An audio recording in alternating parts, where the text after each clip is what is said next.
right. So, this Shabbat, it's Shabbat Ki Tetzaveh, and it's really towards the end of Moshe's life, where he is giving a whole series of laws before he passes on, and before the Israelites enter the land of Israel. So I'm not going to lay claim to this sermon. This sermon is not mine. This is a sermon that I found by Rabbi Amy Grossblatt Pesach. And here it is. This is what she says. In this week's Torah portion, Ki Tetzaveh contains more commandments than any other portion in the Torah. One common theme among them is the centrality of treating all people with dignity, especially those who are marginalized. But it is not only human beings who must be treated in this way, but animals too are deserving of kindness and respect. Perhaps the most famous example of this is the verse in this week's portion that describes the requirement to send away a mother bird before taking her eggs. And indeed, if you read the Dvar Torah in this week's daf, Rabbi Greg speaks about this.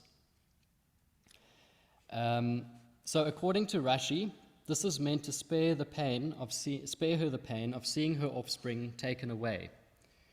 From this passage, the sages formulated a general principle of tsa'ar ba'alei chayim, avoiding unnecessary pain to animals.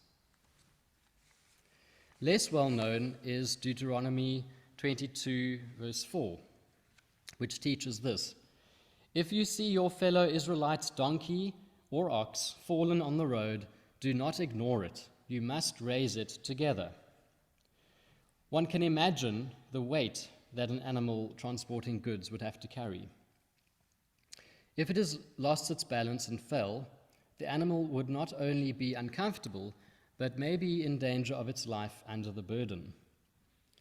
The Torah here demands that human passers-by not ignore the animal's plight and put it back on its feet. The Eitz Chaim Torah commentary notes that the best way to do this was to have two people lift the load on each side of the animal. Other commentators note that even if the animal belongs to someone with whom you don't have a good relationship, you're still required to help the animal. Anyone who has experienced loss knows the sensation of feeling weighed down by grief, a burden so heavy that we lose our bearing. We can feel as if we have lost all sense of balance and equilibrium. Time collapses.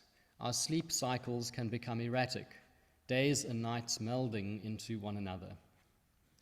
The confounding nature of time can cause bodies, hearts, minds, and spirits to lose their balance.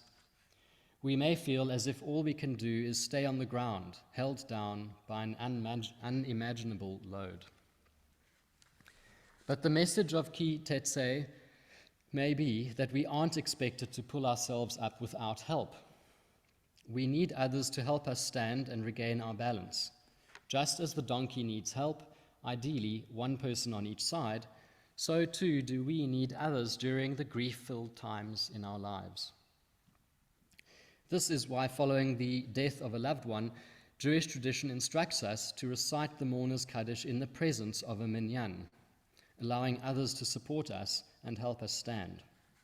And it's why throughout the first week of mourning, it's traditional for communities to provide food, care, and love to uplift the bereaved.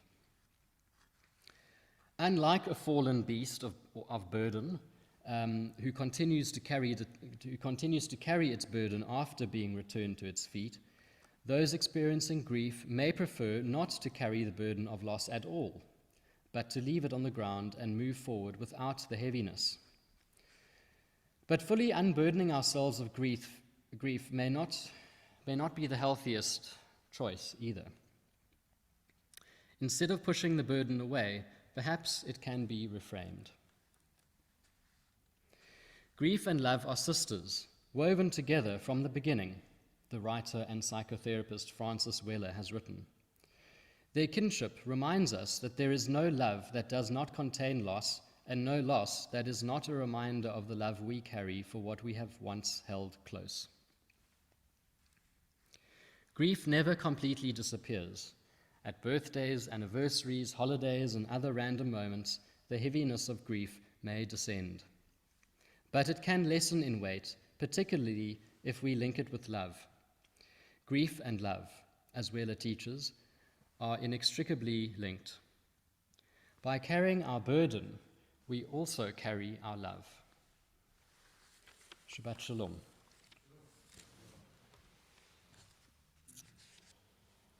All right, and we now are moving towards the end part of the service, so we're turning to page 586 for the Aleinu, and if I could ask Larry Davis just to